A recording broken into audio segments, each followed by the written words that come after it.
बहुत महत्वपूर्ण विषय दिल्ली से जुड़ा हुआ, दिल्ली के 2 करोड़ नागरिकों से जुड़ा हुआ और दिल्ली में आने वाले लोग करीब 30,000 लोग, 40,000 लोग जो दिल्ली रोज आते जाते हैं, सबको लेकर के बड़ा महत्वपूर्ण विषय है और देश के साथ इस महत्वपूर्ण विषय पर भारतीय जनता पार्टी की राष्ट्रीय नेता और सांसद बहन मीनाक्षी लेखी जी आज इस प्रेस वार्ता में उपस्थित है।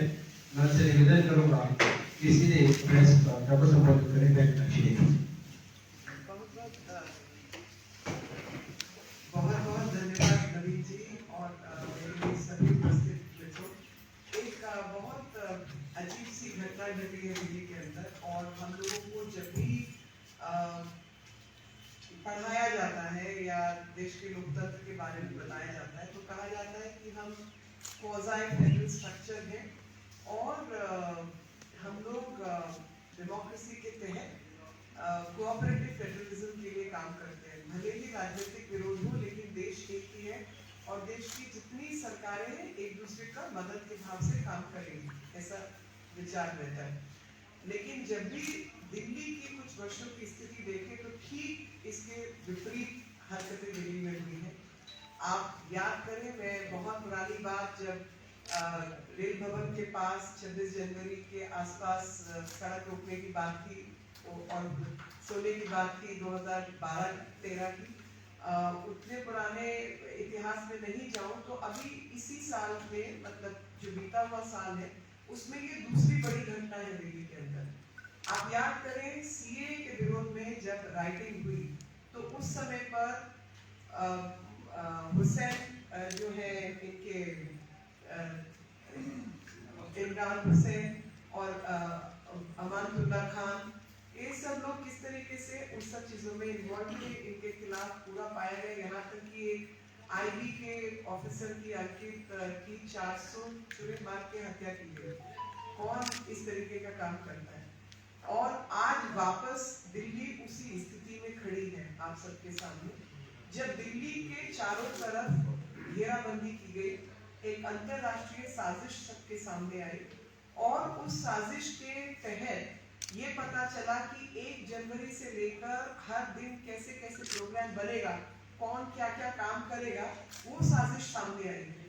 ऐसे समय पर जब दिल्ली के बाहरी ताकतें दिल्ली को घेरने की कोशिश में लगी है और सरकार ये सोचकर कि हमारे अपने लोग हैं, हमें इस सब का जरा ध्यान से काम करना है, ऐसे समय पर जब दिल्ली पुलिस को ट्रैवल करना है उन बॉर्डर्स पर और एक कॉन्ट्रैक्ट के तहत डीटीसी को बसें पहुंचाने का एक आग्रह रहता है और एक कॉन्ट्रैक्चुअल ऑब्लिगेशन भी है, ऐसे समय पर दिल्ली के मालिक अरविंद केजरीवाल उन बसों को विड्रॉ कर ले और कहे कि भैया ये बसें आपको नहीं दी जाएंगी।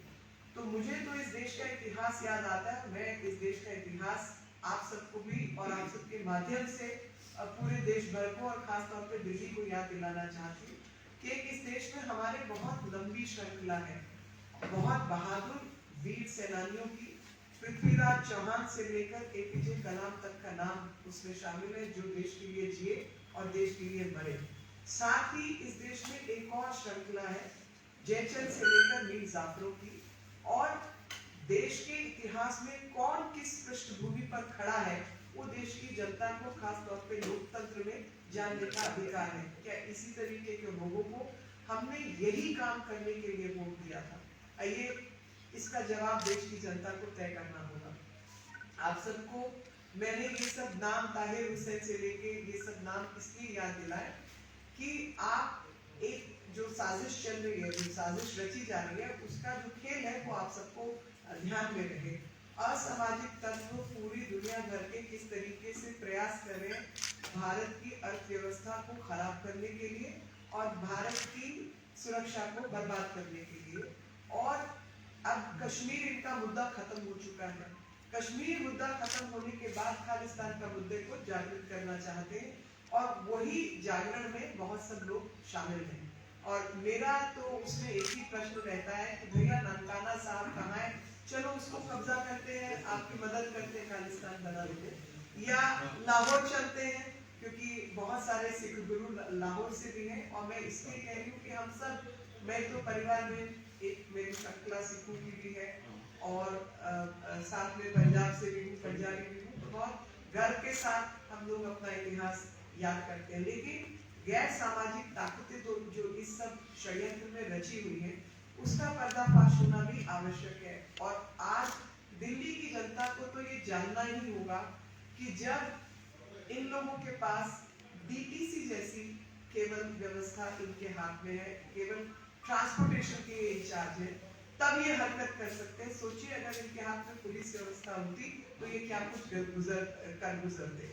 ये वही लोग हैं जिनके राघव चड्ढा से लेके आतिशी मरलेना तक बॉर्डर पे बैठे हुए अराजकता फैलाने वाले तत्वों को पानी के टैंकर भेज रहे थे और अन्य व्यवस्थाएं देख रहे थे।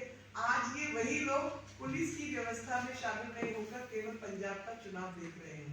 कोई राजनीति में इतनी हद तक गिर सकता है, मैं कभी मानती नहीं थी। मुझे लगता था कि हमारी मतभेद हो सकता है लेकिन मनभेद नहीं होता। देश हम सबका है और देश को हम सब लोग प्यार करते हैं और लोकतंत्र में एक दूसरे का राजनीतिक विरोध किया जाता है लेकिन देश का विरोध नहीं किया जाता। आज पता चला कि ये सब लोग मोदी का विरोध करते करते देश का विरोध करने लगे हैं।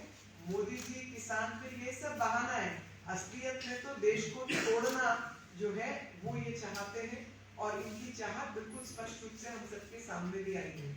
आपके कुछ भी प्रश्न रहेंगे, and I can repeat this in English also, that the kind of conduct and behavior Arvind Kejriwal has engaged himself in by withdrawing 576 buses is absolutely uncalled for and smacks of disinformation, smacks of anti-India forces, smacks of a conspiracy which is being created outside India.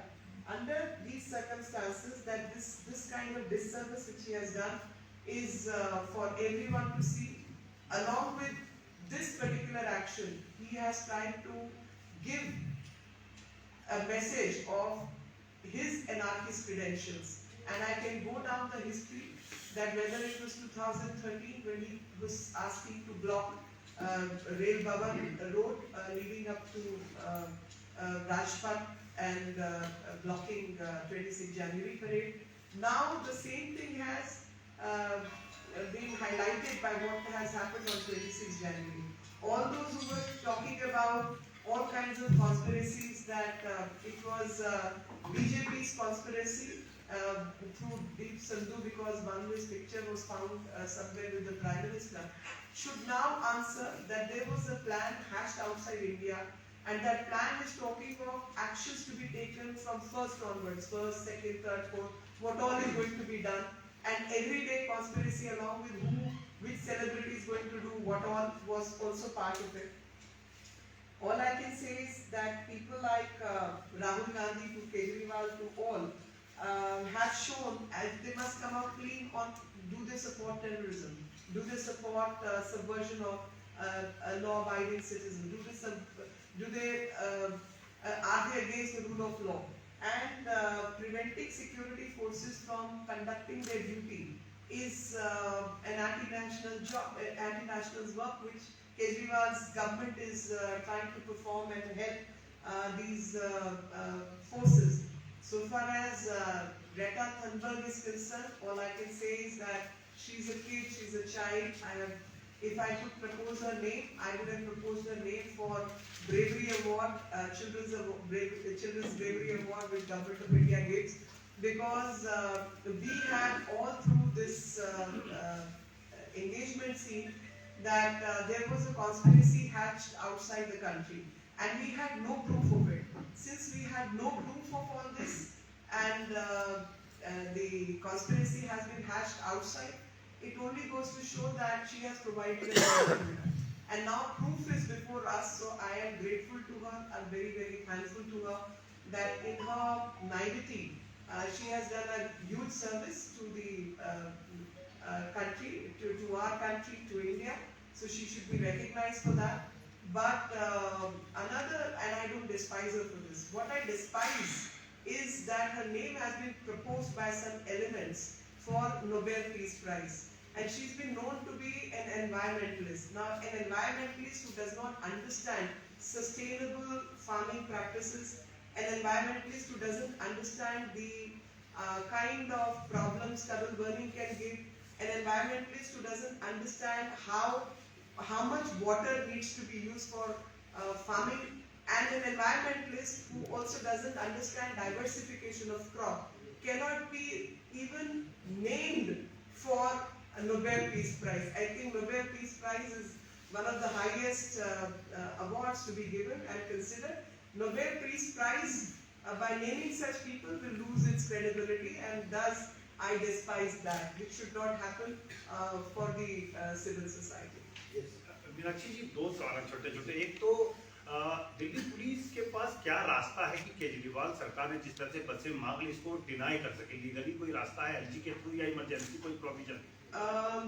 Emergency provision तो आज सरकार ने थोड़ा बदलाव किया है, लेकिन emergency provision में तो जैसे इसको एसेंशियल सर्विस घोषित किया जाएगा तो वो नहीं रोक सकते, एक वो विषय है। कोर्ट जा सकते हैं लेकिन रोक नहीं सकते। दूसरा विषय है कि वो प्रोविजनिंग प्राइवेटली भी की जा सकती है, लेकिन उससे ज्यादा महत्वपूर्ण जो है वो एक राजनीतिक विषय है। राजनीतिक विषय है कि देश में जहाँ कोऑपरेटिव फेडरलिज्म की बात है, जहाँ पे आपकी कॉन्ट्रैक्चुअल ऑब्लिगेशन है, कुछ तो कॉन्ट्रैक्ट किया हुआ ना दिल्ली पुलिस ने सरकार के साथ, जहाँ कॉन्ट्रैक्चुअल ऑब्लिगेशन की बात है, उस कॉन्ट्रैक्ट को आप ऐसे खड़े खड़े विड्रॉ नहीं कर सकते, उसके भी रेपरकशंस है, जिसमें डैमेजेस एक बहुत बड़ा रेपरकशन है। लेकिन ये इस किस्म के लोग हैं जो कि डैमेजेस भी तो क्या आपके मेरे टैक्सपेयर्स के पैसे से जाएगा ना, कोई पर्सनली इसकी जेब से थोड़ा ही जा रहा है। एक और सवाल है, मनीष सिसोदिया ने आरोप लगाया कि केंद्र सरकार पिछले दरवाजे से दिल्ली सरकार की ताकत को कम करना चाहती है।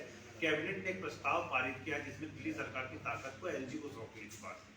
नहीं, वो तो इनको संविधान की जानकारी कम है, तो मैं मान सकती हूँ कि इनको लीगल एडवाइस की जरूरत है। 239 आर्टिकल 239 इनको कहीं भी पढ़ लें, जिसमें गवर्नर की पावर्स दी गई हैं कि governor of its own can act in the interest of the country. ऐसे 239AA एक वो प्रोविजन है जिसके अंदर कहा गया है कि लेफ्टिनेंट गवर्नर को जब in aid and advice of cabinet जो है काम करना होता है लेफ्टिनेंट गवर्नर को।